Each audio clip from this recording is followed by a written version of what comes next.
Hexthorpe is thought to mean Heg's outlying farmstead, developing in the 1800s and 1900s thanks to the railway industry. It was recorded as Esthorpe in the Domesday Book, and is known as the birthplace of the record-breaking steam train, the Mallard. Slate quarrying in the area dates back to the 16th century, with some slate being used for local houses. It was previously known as Hexthorpe Flats, with flats coming from the Old Norse word flotta, meaning stretch of arable land. In 1902, it was decided to carry out improvements to make it into a local recreational ground and a tourist hotspot. Hexthorpe Flats was officially declared a public park in 1928. The boathouse is the original that was built in 1904, although the bandstand burned down in 1909.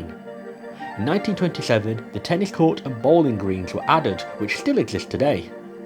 The Dell, with Dell thought to originate from Old English for valley, was opened in 1929 with the intent of being a centre of horticultural interest for visitors and locals. The other quarry in the park was used as a rifle range during the Second World War. The Dell was very popular for its illuminations, and the whole park still remains a popular destination for local people, for walking and enjoying nature, and visitors from afar.